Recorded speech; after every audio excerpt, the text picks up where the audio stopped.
everyone. I did this design quite a while ago, but I've been so busy I just haven't had a chance to bind it, and I just felt that because it's an unusual shape, because it's a giant Monstera leaf, that it would be good if I did a video for you so you can see how to actually bind the edges of an unusual shape. I've done a video of this before for a circular shape, and it's very similar really, but with quite a few more pleats in. So now I'm going to show you how to do this step by step. You just need some basic tools, the rug binding, which I like to use so that you've got a nice protected edge of your rug, a pair of scissors, a needle and some good strong thread in order to stitch the binding on. The first thing I want to show you how to do is to just trim around the edge of the rug so that we can fold that under onto the other side, and it's sort of just over an inch that I like to trim. So I'm going to start here and start going, and it's actually easier if we turn the rug over, because then you can see exactly how far away you are from the edge of the yarn.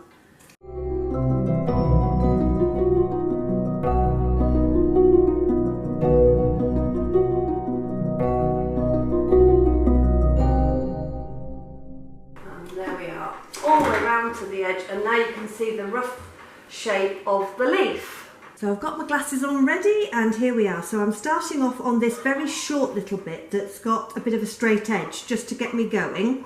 So we fold that over. We've got the back of the rug in view at the moment, and you get your tape, your rug binding tape, and you lay it on the top here. Now first of all I'm going to do a couple of little anchor stitches into my tape, which will be hidden at the end when I overlap. So when I say anchor stitches, I mean just like sort of 3 or 4 tiny little stitches in the same place to stop your cotton from coming out of the binding. So that's that bit done. And hold it right to the edge here, so you can see I've got my yarn there. It's folded over right on the yarn edge, and what you do is you put your needle in, but you don't go all the way through to the front. You're catching through the canvas and through the yarns, the back of the yarn strands, because you don't want it to come through to the front because that would flatten your yarn strands. And then you do a tiny stitch on the front, a larger stitch underneath. This is how I like to do it. If you like to stitch it differently, it really does not matter. Little stitch on the front I do, and we keep going like that. You can see now that I have done a few stitches there and it is secured on. So I'm going to carry on for a little bit longer along this edge. And I've nearly come to where it starts curving in. Okay, now then, this is a little curve in my leaf here, and what I want you to do when you get to something like that, whether it's if you were doing this kit or if you were doing another one, get a pair of scissors and just snip in, but please don't snip all the way in, because that makes your canvas unstable, and it won't stay secure, and you'll start losing your yarn threads off it.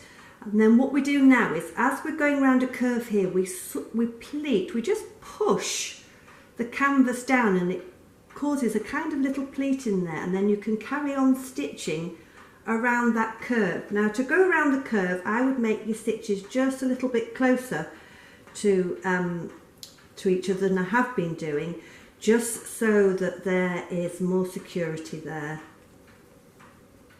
So we've done that little curve in there, and we're just going to go around this bit here. I hope you can see, and a little bit in there. Okay, now at the moment you can see that this is doing this, but we'll sort that out in a moment. So now we're on this curve. I can give it one tiny more snip, but I don't want to go any further. And fold that in like that.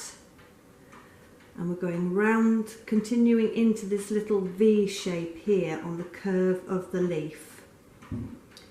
Get some stitches in a little bit closer so that it is secured down, and then I'm going to stitch it on the corner of that little V. I'm just going to put a couple of stitches because I want the tape to stay in that place, because I will have to do like a sort of pleat and I'll show you that shortly. Now we're on the other side of the V, and you can see that that will lie quite flat now because it's been snipped, and I can then put my tape like this. We've got a little bit of a gathering here, but that's not to worry about.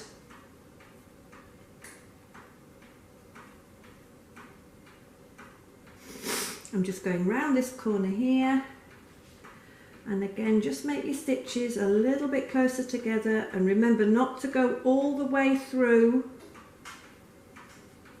just catching the rug canvas and your yarn back.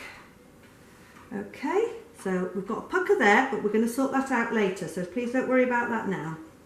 Right, so we're back onto another curve going around here, and again we can just put a pleat in just like we did on the other side. And we'll stitch around that curve.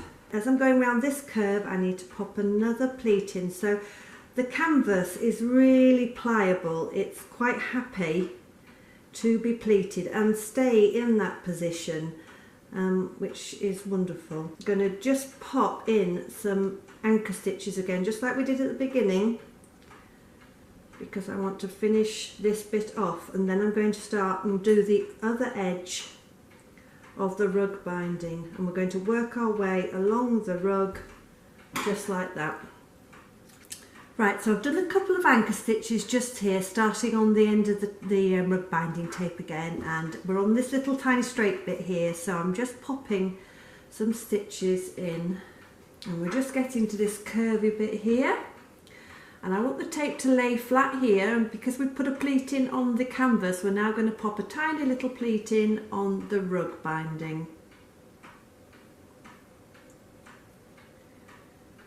Doesn't really matter which way the pleat goes, just as long as it's lying flat. And we put a couple of little stitches in it, so that it stays in position, and then through to the other side. That's it, and it's just catching again. There we go. And when we get to this bit, I could have cut the tape here and ended it and then put another piece over the top and overlaid it. But because there's a few curves on this, we'd end up with quite a bit of cutting. And again, that means you've got lots more raw edges. So because you've just got this tiny little pucker as you go around, I always find it's much better if we just stitch up to it and around it. And what we can do afterwards at the end is I will pop a little stitch in there to lay that flat. So it will be just like a little pleat, but the other way. I don't know whether you can see what I'll do there, but that's how I will do that little pleat there.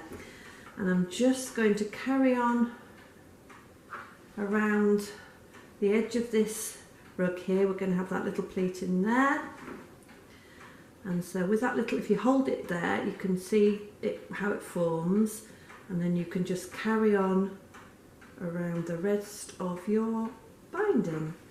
We're coming to another curve here, so I'm going to pop that little pleat in again so that it stays flat. And remember, once this is down on the floor, you won't even notice those little pleats. Okay, so we just got that little pucker, which we will put a little stitch in at the end. And if I just momentarily turn that over, you can see that we are getting the nice edge of the leaf, which when the rug is down on the floor, this will all settle and create your really nice shape. when I'm threading my needle for doing rug binding, I tend to do the yarn the length of my arm. Can you see that I've done that? If you do any more, you'll just end up with such a tangle. And the thread that I use is actually it's for quilting, and it's a very strong, lovely thread, a quilting thread. And the whole point I use that is because it's tough. And we don't want this to break on the back of your rug when you've done such a lovely job. You want it to last and be resilient. And that's why I use the quilting thread. Right, we've come to the point now here on the leaf. And you can see that all we need to do here is fold back the canvas and make a deeper pleat here and just ease it as I go round the corner. I've rethreaded my needle and I'm just going to do some little anchor stitches in the point there. Right, and then I'm going to stitch and ease that around this corner so we keep the nice point on the leaf.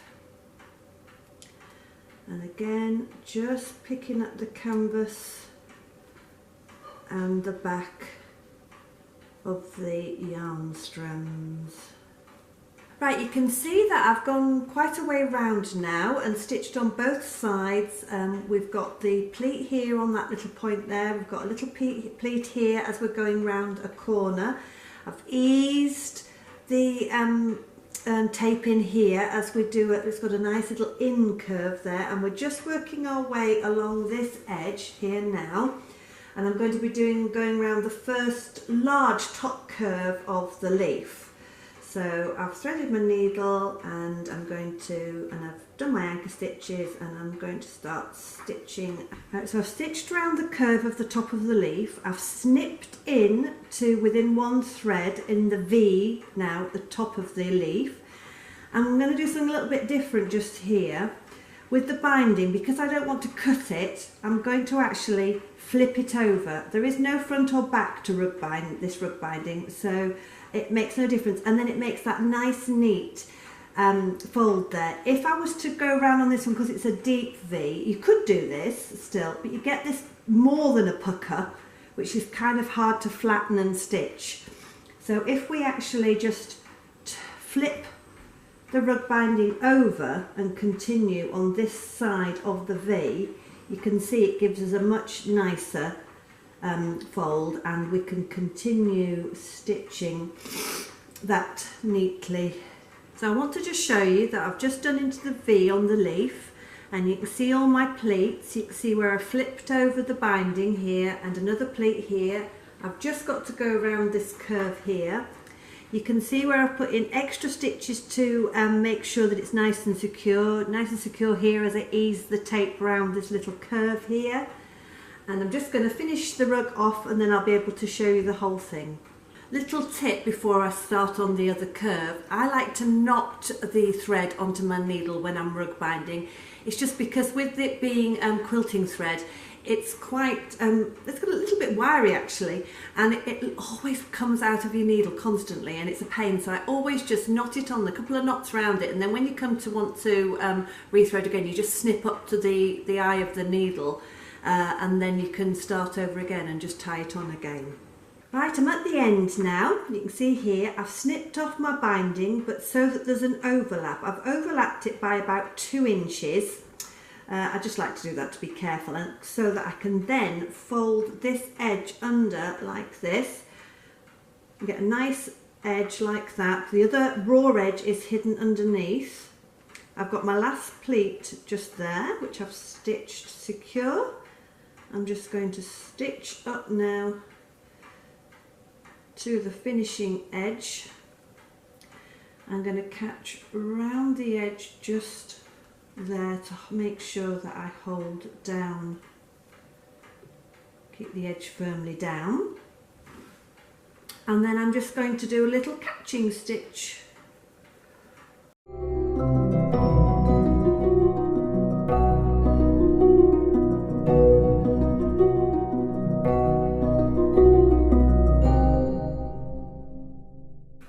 sleeve stitches in there, make it nice and secure. Then we can snip that off, and you can see that we've got the end seam there and the pleats. Right, so here is the back of the rug, all bound. If I zoom in for you to see, you can see that's where I did a little tiny stitch in the one pucker we had in that shape of the leaf there. And then you can see how we go around the edge, following the shape of the leaf. And here it is finished, my giant Monstera Leaf latch hook rug kit. You can see how the lovely shape has come out because we've done the binding following the shape, and it makes such a difference to this design. This one will be on my website, and this video will accompany it, and I'll also be popping it onto my YouTube channel. Thanks for watching. Hope you find the video helpful and that it'll encourage you to have a go at binding an unusual shaped rug. That's all for today. Thanks a lot. Bye.